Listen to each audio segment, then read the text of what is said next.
नमस्कार, मैं रचना शर्मा चढ़ती कला टाइम टीवी देख रहे सभी दर्शकों का स्वागत करती हूं। आप देख रहे हैं आर्य कॉलेज पानीपत के ऑडिटोरियम में चढ़ती कला मीडिया ग्रुप के चेयरमैन सरदार जगजीत सिंह दर्दी जी का भव्य स्वागत समारोह।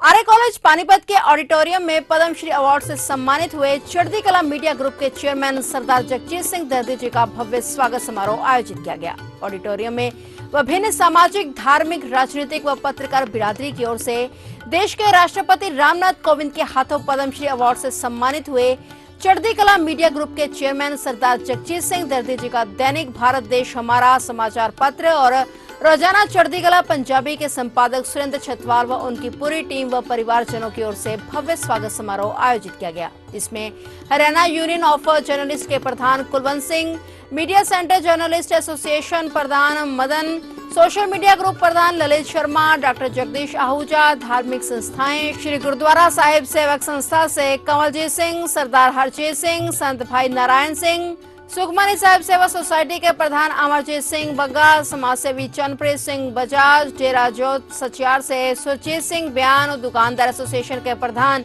अनिल मदान, शॉप एसोसिएशन के प्रधान सरदार दर्शन सिंह बदवा, गुरुद्वारा सिंह सभा मीत प्रधान, गुरु नानक हैंडलूम के एमडी सरदार जोगिंदर सिंह चावला, दशमेश इंटरप्राइजेज के एमडी हरचंद सिंह धामू, सचदेवा टेक्सटाइल व इंडस्ट्रीज एसोसिएशन पानीपत के अध्यक्ष प्रीतम सिंह सचदेवा, एचएस डेवलपर्स से शेर सिंह बाजवा, गुरुदेव फीड्स के MD Charanjit Singh, wheel dockers के संचालक सुनील सागर, किशन टेलीकॉम के संचालक अजय सिंह व सुरेंद्र सिंह ने फूल मालाएं पहनाकर व बुके देकर पद्मश्री अवार्ड सरदार जगजीत सिंह दर्दी जी का स्वागत किया।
सभागार में उपस्थित जनों को संबोधित करते हुए सरदार दर्दी जी ने कहा कि पानीपत की धरती पर श्री गुरु तेग बहादुर साहिब जी का 400 साला प्रकाश उत्सव हरियाणा सरकार द्वारा बड़े स्तर पर आयोजित किया गया है, जो पानीपत व हरियाणा वासियों के लिए गर्व का विषय है, क्योंकि गुरु साहिब का जिस स्थान पर आशीर्वाद होता है वह धरती और उस धरती पर रह रहे लोग बड़े भाग्यशाली होते हैं। सरदार जगजीत सिंह दर्दी जी ने कहा कि पत्रकार की कलम देश और समाज को मजबूत बनाने के लिए ही चलनी चाहिए। पत्रकारिता के क्षेत्र से ही देश और समाज की सेवा की जा सकती है। कई बार पत्रकारों को बहुत सी चुनौतियों का भी सामना करना पड़ता है, लेकिन पत्रकार की नजर और खबर सही होनी चाहिए। उन्होंने कहा कि उनका समूचा परिवार देश की आजादी की लड़ाई में उस दौर में व्यस्त रहा जब फिरंगी आजादी के दीवानों को गोली मारने में तनिक भर की देर भी नहीं करते थे, लेकिन उनका परिवार घबराया नहीं। उनको इससे प्रेरणा परिवार से ही मिली और उन्होंने कहा कि जब उनकी उम्र 12 साल की थी तो तभी से वे संघर्षरत हो गए थे। उन्होंने एक जत्था तैयार किया और उस जत्थे ने दिल्ली में अपनी गिरफ्तारी थी। कई दिनों तक वह अपने जत्थे सहित जेल में भी रहे, लेकिन उन्होंने लिखना नहीं छोड़ा, चाहे वह जेल में रहे या फिर पुलिस की कस्टडी में, लेकिन उन्होंने खबरें लिखनी बंद नहीं की। उन्होंने कहा कि क्रिकेटर नवजोत सिंह सिद्धू के पिता ने उनकी जमानत करवाई। वे करीब 22 दिन के रिमांड पर रहे। उन्हें अमृतसर जेल में भी रखा गया, यहाँ तक कि उनकी पिटाई भी की गई, लेकिन नवजोत सिंह सिद्धू के पिता भगवान सिंह ने उन्हें अपने घर पर रखा और उन्हें अखबार चलाने की नसीहत दी। इसके बाद उन्होंने अखबार शुरू किया। सरदार सिंह जी ते साडे हरियाणा के डायरेक्टर के संधू जी जिन्हां दे सद्दे ते तुसीं अज मेरा सन्मान करने लिए इत्थे पहुंचे हो। स्टेज पे बैठे चावला साहब, सचदेवा साहब, सरजन सिंह जी, जो मेहनत छतवाल साहब और उन्होंने बेटे ने की है, वो मैं पिछले 42 साल का जो मेरा इन्होंने दोस्ती का समा है उसको याद करके उन्होंने सलाम करता हाँ। गुरु की साथ संगत, अज तुसीं जदों इस हाल में इकट्ठे होकर एक निमाणे जे सेवक को इन्ना मान दे रहे हो, तो मैं तुहानूं कुछ नवीं गल्लां दस्सांगा जो शायद जिंदगी दे तुहाडे तुसीं पहलां कदे सुणीआं ना होण। जे सानूं ये समझ आ जाए कि गुरु नानक दा धर्म बख्शिश दा धर्म है, गुरु नानक दा धर्म शरधा दा धर्म है, अते जां कै मस्तक भाग सो सेवा लाया। मैं तो एक गल समझदा हाँ कि जिन्नी भी संगत इत्थे आई है, सारिਆਂ ਦੇ मस्तक विच ऐसे सतगुरु जी ने चंगे भाग लिख दिते कि उन्होंने सेवा के रस्ते उत्ते पा दिता, सेवा करते हुए ने कामी। दो चीज़ां तुसीं याद रखो, जदों साध संगत की सिरजना हुंदी है, विच संगत हर को बसया जियो, अते फिर अरशां विच बैठा हुआ वाहिगुरू भी तुहाडी संगत नूं देख के खुश होता है। कौम गोसाई दा पहलवानड़ा, मैं गुरबिल उच्च दवालड़ा, सब होई छित इकट्ठियां, दो बैठा वेख्या आप जियो, दो बैठा वेख्या आप जियो।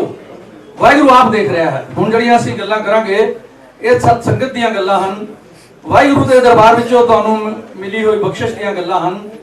सिੱਖੀ सेवा के खेतर विच मैं 1960 तो लगातार काम कर रहा हाँ, 62 साल हो गए, और वाहिगुरू ने मेरे उत्ते जो बख्शिशां मेहरां कीतियां, ये एक ऐसी कमाल की गाथा है कि अरदास दियां ये पंक्तियां श्री हरकृष्ण ते आई है, जिस डठे शब्द बुझाए, तेग बहादुर सिबरी है, घर नौ में लिया ताए, सब थाई होए सहाय, गुरु गोबिंद सिंह महाराज सब थाई होना जी सहाय। सारे संसार के दुखों की निवृत्ति करने की समर्था रखने वाले गुरु हरकृष्ण साहब, ये गुरु गोबिंद सिंह महाराज ने अरदास जो है ये रचना की सी, अते सतगुरु जी दे कहे हुए बोल अटल अते जिंदगी दियां सच्चियां सच्चाइयां हन। श्री हरकृष्ण ते आई है, जिस डठे दख सब दुख जाए। सतगुरु ने साडे उत्ते कृपा कीती, अते सानूं पिछले 15 साल तो सतगुरु जी इस पवित्र स्थान तो जो जारी कलावत रही है उसनूं सारी दुनिया नूं दिखाउण दी सेवा मिली, और मैं आज इस गल ते संतुष्ट हाँ कि वाहिगुरू जिन्हां उत्ते तुरफदा है, जिन्हां उत्ते कृपा करता है, उन्हां नूं निमाणियां नूं मान दे के कित्थे पहुंचा दिंदा है। तो गुरु की साथ संगत 15 साल बंगला साहब दे दर्शन, सवेरे सेवा, आसा जी दी वार दा संपूर्ण कीर्तन, सुखमनी साहब दा पाठ, पंज बाणियां दा पाठ, अते फिर कथा सतगुरु जी की पवित्र बाणी की सारा संसार सुन रहा है। अब तो देखो मैं तुहानूं दसना चाहता हाँ, तुसीं मैनूं जानदे नहीं, मैं एक खुशकिस्मत इंसान हाँ जिस विरासत विच गुरु गोबिंद सिंह महाराज ने बख्शिशां ते भंडार दिते। 1960 विच जदों पंजाबी सूबे का मोर्चा चल रहा सी, तां गुरु तेग बहादुर साहब के पवित्र स्थान गुरुद्वारा बंगला साहब तो 12 साल की उम्र च मैं तुहाडे वर्गे छोटे छोटे विद्यार्थियों का जत्था लैके गिरफ्तार होया सी। आफ्टर दैट मैं 1960 ही खबरां लिखनियां शुरू कीतियां सन। ये मैं तुहानूं जो तुसीं मेरे बारे बोलते रहे हो, मीडिया की गल करते हो, मैं उसनूं जरूरी समझ के दुनिया के लोगों को ये दसना चाहता हाँ कि गुरु गोबिंद सिंह महाराज अपने सिखां की हर थां उत्ते होके सहाई होके रखिया करते हैं, क्योंकि दुनिया का कोई ऐसा देवता गुरु या पीर पैगंबर तुहानूं नहीं मिलेगा जड़ा ये कहे कि मेरा जड़ा चेला है, सेवक है, वो मेरा खास रूप है। नो, लेकिन गुरु गोबिंद सिंह वह प्रगटे मर्द गमड़ा वरियाम अकेला, वाह वाह गोबिंद सिंह आपे गुर चेला। ये सतगुरु जी खालसा मेरो रूप है खास, अते सानू ये कहन कि खालसे हूं मैं करो निवास, फिर खालसा मेरो मुख है रंगा, ते खालसे के हो सत सत संगा। ये सतगुरु हमेशा हमेशा अपने सिखां दे नाल रहिंदा है, अते उसकी एक जिउंदी जागदी मिसाल मैं तुहाडे सामने पेश करांगा कि गुरु गोबिंद सिंह महाराज साडे हलत पलत विच रखिया करने वाले, हर थां सहाई होने वाले एक संपूर्ण गुरु हैं। अते वो लोग जो अज गुरु गोबिंद सिंह महाराज की बेइज्जती या बेदबी करके उन्होंने दे सोहणे स्वरूप नूं खराब करते हैं, वो गुरबाणी विच भी लिखा है, साबत सूरत रब दी भन्ने बेईमान। अते सिख वो है जो साबत सूरत दस्तार सिरा जिहड़ा साबित सूरत है जिस दे सिर दे उत्ते दस्तार है वो गुरु गोबिंद सिंह महाराज का सिख है। तो गुरु की साध संगत 3 महापुरुष इस धरती उत्ते ऐसे होए जिन्हां दा शायद तुहानूं भी पता होगा और दुनिया नूं भी पता है कि गुरु गोबिंद सिंह महाराज उन्हां नूं किस तरह मिले और किस तरह उन्होंने पंजाब की धरती उत्ते आके खालसा पंथ की ट्रांसफॉर्मेशन की, खालसा राज कायम किया। सब तो पहला बंदा सिंह बहादुर को थापड़ा देकर पंजाब भेजा और उस इकल्ले बंदा सिंह बहादुर ने जो माधोदास बैरागी सी साध सी आके साहबजादियां की शहादत का बदला लैके मुगलों की इट का लिट खड़का के इस जुल्मी राज का खात्मा करके खालसा राज कायम किया सी। देखो देखो फतेह नुसरत बेदरंग याफत असदान गुरु गोबिंद सिंह ये सिक्का शुरू किया, खालसा राज कायम किया। ਅਤੇ ਉਸ ਤੋਂ ਬਾਅਦ ਤੁਸੀਂ ਹਜ਼ੂਰ ਸਾਹਿਬ ਜਾਂਦੇ ਹੋ, ਤੁਹਾਨੂੰ ਪਤਾ ਹੈ ਜੋ ਲੰਗਰ ਉੱਥੇ ਚੱਲ ਰਿਹਾ ਹੈ ਸੰਤ ਨਿਧਾਨ ਸਿੰਘ ਜੀ ਦਾ, ਤੁਸੀਂ ਉਹਨਾਂ ਦੀਆਂ ਦਸਮ ਪਾਤਸ਼ਾਹ ਦੇ ਨਾਲ ਤਸਵੀਰਾਂ ਵੀ ਦੇਖੀਆਂ ਹੋਣਗੀਆਂ, ਆਮ ਮਿਲਦੀਆਂ ਹਨ। ਸੰਤ ਨਿਧਾਨ ਸਿੰਘ ਜੀ ਦੇ ਸਿਰ ਦੇ ਉੱਤੇ ਗੁਰੂ ਗੋਬਿੰਦ ਸਿੰਘ ਮਹਾਰਾਜ ਦਾ ਹੱਥ ਹੈ ਅਤੇ ਉਹਨਾਂ ਨੂੰ ਵਰ ਦੇ ਰਹੇ ਹਨ, ਲੰਗਰ ਤੇਰਾ ਤੇ ਖੀਸਾ ਮੇਰਾ। ਗੁਰੂ ਮਹਾਰਾਜ ਨੇ ਸੰਤ ਨਿਧਾਨ ਸਿੰਘ ਜੀ ਜੋ ਨਿਰਾਸ਼ ਹੋ ਕੇ ਵਾਪਸ ਜਾ ਰਹੇ ਸਨ ਹਜ਼ੂਰ ਸਾਹਿਬ ਤੋਂ, ਉਹਨਾਂ ਨੂੰ ਲੰਗਰ ਚਲਾਉਣ ਦੀ ਸ਼ਕਤੀ ਦਿੱਤੀ ਅਤੇ ਇਹ ਕਹਿ ਦਿੱਤਾ ਕਿ ਤੂੰ ਲੰਗਰ ਚਲਾ, ਪੈਸੇ ਮੈਂ ਦੇਵਾਂਗਾ। ਅਤੇ ਅਸੀਂ ਇੱਕ ਐਸਾ ਚੜ੍ਹਦੀ ਕਲਾ ਪਰਿਵਾਰ, ਖੁਸ਼ਕਿਸਮਤ ਪਰਿਵਾਰ ਹੈ ਕਿ ਗੁਰੂ ਗੋਬਿੰਦ ਸਿੰਘ ਮਹਾਰਾਜ ਨੇ ਸੰਤ ਨਿਧਾਨ ਸਿੰਘ ਜੀ ਨੂੰ ਇਹ ਵਰ ਦੇਣ ਤੋਂ ਬਾਅਦ ਸਾਡੇ ਘਰ ਭੇਜ ਦਿੱਤਾ। ਔਰ ਜੋ ਖੀਸਾ ਸੀ ਸਤਿਗੁਰੂ ਜੀ ਦੇ ਲੰਗਰ ਦਾ, ਉਹ ਸਾਡਾ ਸ਼ਹਿਰ ਸੀ ਜਿੱਥੋਂ ਸਭ ਤੋਂ ਪਹਿਲਾਂ ਮਾਇਆ ਜਾਣੀ ਸ਼ੁਰੂ ਹੋਈ।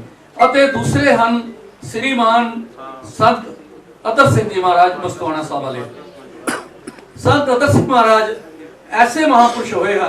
संत इकबाल सिंह जी बड़ूवाल साहब वाले मैनू दसते सन कि उन्होंने 10 गुरुओं के दर्शन हुए हैं, लेकिन मैं जो समझा हाँ मेरी 60 साल की खोज है श्रीमान संत अतर सिंह महाराज की जीवनी बारे कि उन्होंने दसम पातशाह ने ब्लैस करके साढ़े घर क्यों भेजा।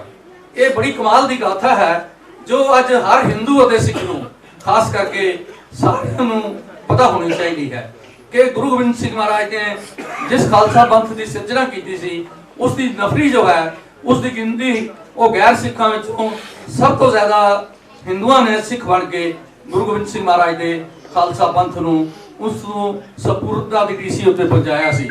श्रीमान संत अतर सिंह महाराज 1866 विच चीमा साहब की धरती उत्ते पैदा होए।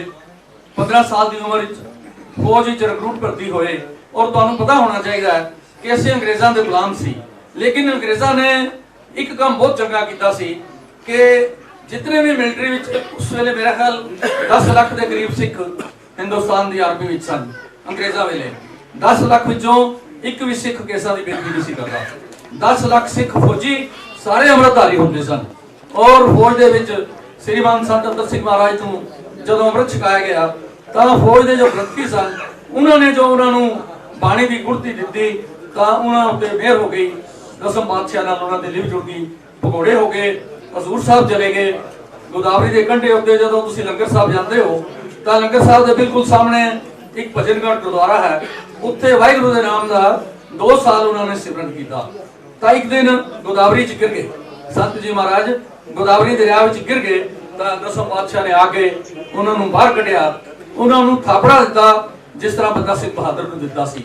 ਅਤੇ ਉਹਨਾਂ ਨੂੰ 2 ਚੀਜ਼ਾਂ ਦਿੱਤੀਆਂ, ਇੱਕ ਜੁਗਤ ਦਿੱਤੀ, ਇੱਕ ਸ਼ਕਤੀ ਦਿੱਤੀ, ਕਿਉਂਕਿ 1890 ਦੀ ਮਰਦਮਸ਼ੁਮਾਰੀ ਵਿੱਚ ਸਿੱਖ ਕੌਮ ਦੀ ਗਿਣਤੀ 15 ਲੱਖ ਹੈ, ਜੋ ਅੱਜ 3 ਕਰੋੜ ਸਿੱਖ ਸਾਰੇ ਸੰਸਾਰ ਵਿੱਚ ਹਨ। 1890 ਵਿੱਚ ਇਹਨਾਂ ਦੀ ਗਿਣਤੀ ਕੇਵਲ 15 ਲੱਖ ਸੀ, ਜੋ ਮਹਾਰਾਜਾ ਰਣਜੀਤ ਸਿੰਘ ਵੇਲੇ 1 ਕਰੋੜ ਹੁੰਦੀ ਸੀ। 85 ਲੱਖ ਸਿੱਖ ईसाई बन गए, पकत हो गए, सिक्खी ਨੂੰ ਵਧਾਵਾ ਦੇ ਕੇ ਚਲੇ ਗਏ ਜਾਂ ਭੇਖੀ ਸਿੱਖ ਵੈਸੇ ਨਸ ਗਏ ਤਾਂ 15 ਲੱਖ ਸਿੱਖ ਬਾਕੀ ਰਹਿ ਗਏ। ਤਾਂ ਜਿਸ ਤਰ੍ਹਾਂ ਬੜੀ ਵਾਰੀ ਐਲਾਨ ਹੋਇਆ ਕਿ ਸਿੱਖ ਖਤਮ ਹੋ ਗਏ ਹਨ, ਅਮਿਤ ਸ਼ਾਹ ਅਬਦਾਲੀ ਨੇ ਐਲਾਨ ਕੀਤਾ ਮੰਨੂ ਮੰਨੂ ਸਾਡੀ ਦਾਤਰੀ ਅਸੀਂ ਮੰਨੂ ਦੇ ਸੋਏ, ਜਿਉਂ ਜਿਉਂ ਮੰਨੂ ਵੜਦਾ ਅਸੀਂ ਦੂਣੇ ਚੋਣੇ ਹੋਏ। 80 ਰੁਪਏ ਸਾਡੇ ਸਿਰਾਂ ਦਾ ਮੁੱਲ ਔਰ 80 ਰੁਪਏ ਇੱਕ ਸਿਰ ਦਾ ਸਿੱਖ ਕੱਟੋ ਜਾ ਕੇ 80 ਰੁਪਏ ਲੈ ਲਓ। ਉਸ ਜ਼ਮਾਨੇ 'ਚ 80 रुपए की कितनी कीमत होगी तुसी अंदाजा ला लो। बड़े ऐलान हुए लेकिन सिख खत्म नहीं हुए। तो ये था पानीपत में आयोजित हुआ वो खास प्रोग्राम जहां चढ़ती कला मीडिया ग्रुप के चेयरमैन सरदार जगजीत सिंह दर्दी जी का विभिन्न संस्थाओं के द्वारा भव्य स्वागत किया गया। और अपडेट्स लेकर फिर से हाजिर होंगे, तब तक के लिए देखते रहिए चढ़ती कला टाइम टीवी। हैं।